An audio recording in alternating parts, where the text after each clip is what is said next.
Welcome to our recap of Forbidden Love, Season 1, Episode 2, Love Stinks, or as I like to call it, everyone's family's kind of awful. And everyone's kind of awful. Like, I think that what they forget is the core of these shows is you want to cheer for the people most of the time, despite the conflict. And sometimes people land on the other side where you're like, just break up. But I think if you watch from the beginning, this is my opinion on it. I think if you watch from the beginning, you're like, every one of these couples should break up. I don't know that you really engage viewers. That's my opinion. Right. No one asked for, well, I guess if people watch this, so they're asking for it. So we have 3 couples. We meet 2 returning couples from last week, 1 new one. And so we start with Lori and Eli, who, we don't even see Eli the whole episode. We only see Lori and his mom, who I really was like, lady, back off a little bit. Like, you know, because it's like, I feel like she's so pushy that even someone who was genuinely converting out of a love of the religion would be turned off by her energy. You know, so Lori is, she's got the kidnap them in a van and make them do what we say energy. Kind of vibe. Yeah, so we start off with her giving away her pots and pans because they're not kosher, her clothing. The sister talks a little bit about wanting to make sure that she's not giving up everything that makes her unique. And I think it's a valid question. I do believe that people can be part of religions and have deeply held religious beliefs while still being authentic to themselves. I do believe that, but I think it's a fair question that when you see someone... These people.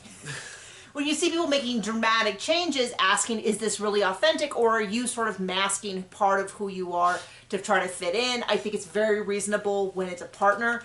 We've all known and seen people in our lives who've just given up everything for a partner, and long term it didn't work out very healthy.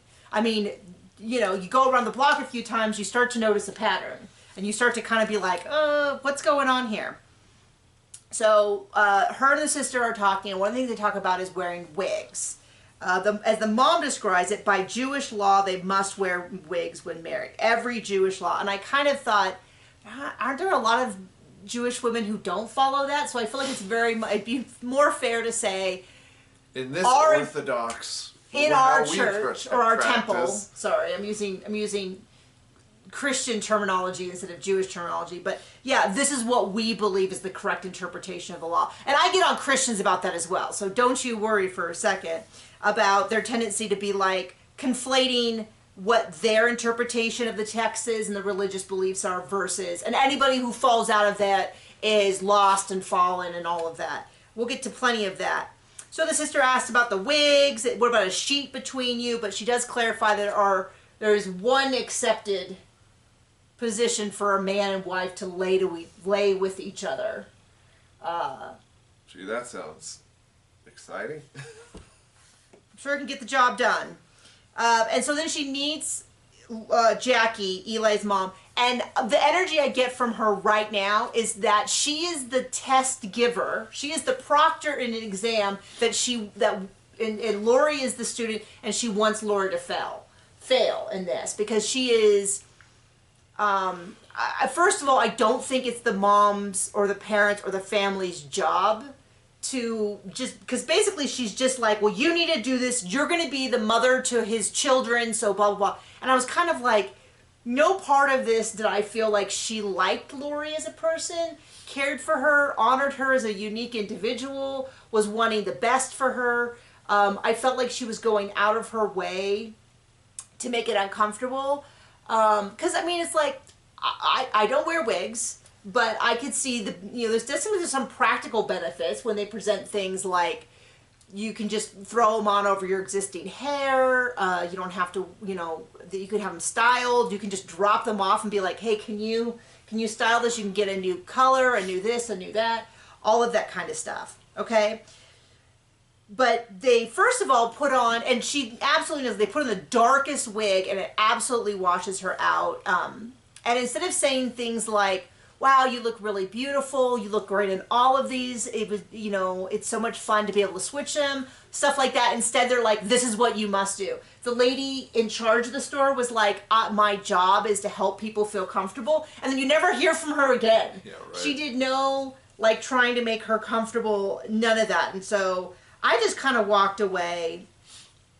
I had to make a note to say, wow, Lori looks really beautiful in a lot of these wigs. Because no one told her that the whole time she was there. I'm like, the lighter blonde is incredibly flattering for her face. Then I just wrote, Mom is a little too much. She's just being too pushy. So that's my summary of them. Anything you want to add? Nope. Okay. Next up, we meet a new couple, which is Chris, 37, and Lensa, 34, I think is what I got. He's the son of a Pentecostal pastor. The term we would use is that they're very charismatic. That's a term that we use within our community to describe how much Anyway. the beliefs of the, I'm just saying. And so he is extremely Pentecostal, very charismatic. They believe in tongues, healing. He says that he is not part of the snake handling churches, but it's over on that wing. Now, we are not in a place to judge other people, but they sure made it look like they were Looney Tunes. The show definitely tried to make it like... Speaking of judging, so this is a match made in hell. Well, the problem I have is, with it is... It's another one, throw her in the van and make her convert. Well, no, but she's saying the exact same thing. So I don't feel like either one of them get to be on moral high ground, because she's like, he has to convert to being a Muslim. That's the only way we can get married. It's the only right way. And then she's really offended that his family feels the same way about their religion. And I kind of feel like, I'm not saying, you have to understand, they feel as strongly about their religion as she does about hers. And she doesn't seem to have any problem saying he has to do all these things or they can't get married, but then is really offended when his family has the same energy. He actually seems to be the only one, we saw very little of him, that seemed to have some sensation of like openness to the idea of like, is there a compromise? Is there some middle ground we can reach? It doesn't seem, unlike the other couples, it doesn't seem like he personally has a really strong, it kind of sounded more, I don't know, I got the vibe from him that he was a little bit more like, meh, on religion. Right. What did you think? Like, maybe he didn't want to convert because he didn't want to disappoint his family, but he didn't seem anti-converting. But already, I'm not super impressed with his family, or I'm not really that impressed with her, because it seems really super hypocritical to be like, you have to convert to my religion, but I'm going to be crazy offended when your family tried to convert me to yours. It's like, you either got to be like, hey, this is a personal decision that everybody has to make from a point of deeply held, or it's no big deal to try to convert me, but you can't be like, well, it's okay for me to try to do this. But, you know, because they both believe they have the one true religion. And, you know, we believe we're practitioners of the one true religion. That's why we are in it. But I understand that other people feel differently.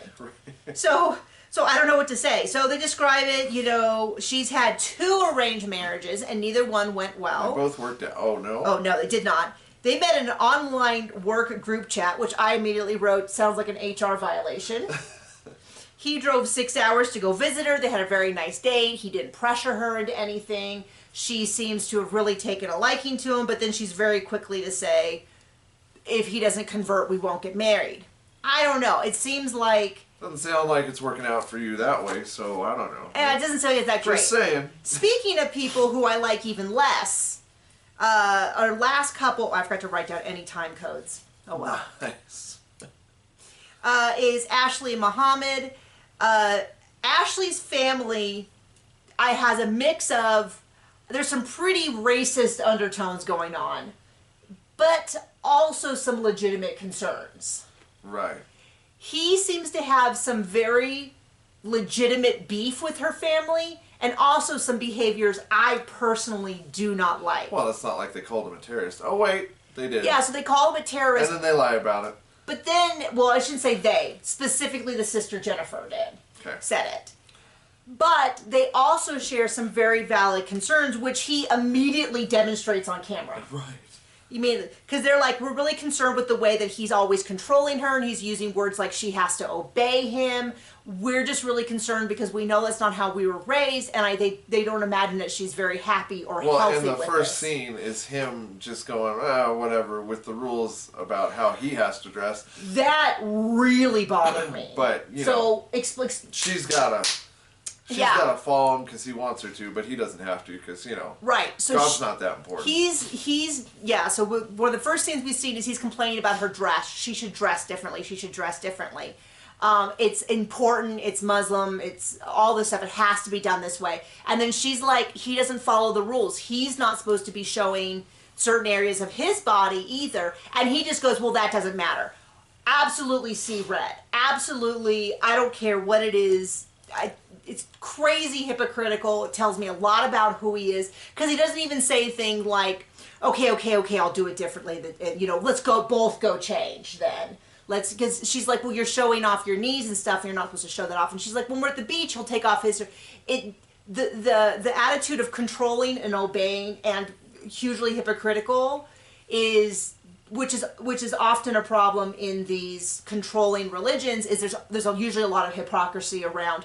I can break the rules, but I'm going to come down really hard on other people, like my partner, my children, strangers, when they break the rules. I have no patience for that across the board. So right there, it was kind of like, I don't stand for these racist attacks, but... Well, I do this, and he can also, thank you, babe, he can also be wrong in things that he's doing, not because of his race, but because the character of him personally. Or the lack thereof. The lack thereof. So I think the whole thing about dragging him to Missouri, I think it's just dumb. It's clear that her family doesn't want... I mean, if I was to direct something, it would have been to marriage counseling. And it could have been with a Muslim counselor. And she could say, it really bothers me that he wants me to change my behavior, but he won't even follow the rules that are set up for him. And I think that's hypocritical. And they could have gotten a counselor to say, absolutely. If they're a good counselor, they say, absolutely, these rules cannot just go one way. So they go to Missouri. And I really feel like he's baiting the family. Because he's like, we see him in the car, jeans, shorts and a t-shirt. Well, now they get to Missouri and he wants to wear all traditional, which is not No, he doesn't wrong. just want to wear all traditional. He wants her to wear all traditional as also. well. And I'm not saying there's anything inherently wrong with the clothing, but she does point out it's kind of weird that when they're at home, he refuses to wear these things. But now that they're doing this, it's kind of like you just go, oh, I've seen this before. I know exactly what they're trying to do. They're trying to bait his family into doing this. And then she finds, I thought, a pretty good compromise, which is she wants to do her hair and her makeup, but she'll wear the dress. And he does eventually agree to that. But I'm not liking anyone. Her, I'm kind of neutral on, because it feels like her herself is taking almost no agency in the story, other than occasionally pointing stuff out in interviews. So I don't really get a good read on her. But he is not, I am not liking him as a particular person. Because it's kind of like he is not walking the walk, but then he really wants her to. And then her family is also trash, but I think they as well do have some valid things. So I'm like, they should just, I don't like any of this. This is why, as somebody has summarized the show, and I've said before, this definitely feels like a case of, all of these people should have had conversations earlier on in their relationships about their must-haves and their can't-haves, and they just blew right over those things and are now like, well, why won't you compromise on your must-haves? And then them saying back, well, why won't you compromise on your must-haves? And it's like, because they're just not compatible. And we said it before. We talk about this a lot because we did eHarmony, and they had this list of things that were like your must-haves. I can't remember all of them, but I know that two of my three cannot-haves is I couldn't have a bully, someone who's cruel, and I didn't want someone with bad hygiene. And I got a bajillion matches from dudes where their must-haves were things like they have to look it wasn't hygiene. It was like they have to be objectively attractive all the time and maintain their weight. And I was like, healthy. I was like, I know exactly what they want, and I'm not here for it. They want a trophy wife. They wanted a trophy, and they wanted to have kids. And I was like, I can't promise you kids. And I had no idea I was going to have struggle with infertility, but I knew that that was an option. And I was like, if this guy only wants me as a baby machine, what happens if I can't make babies? And I'll tell you what would have happened. Kicked out the door, would have kicked me out. But anyway, I feel like the most basic thing none of these people have done, and now they're like really shocked and dismayed that the compatibility isn't working. So I don't know. The show, we watched it at 1.8 speed. I have to say it wasn't a bad show at 1.8 speed. It's about 25 minutes. Well, it was still a bad show at 1.8 speed. I enjoyed it well enough, but if you just want to come for a recap, that is also acceptable. Thank you so much.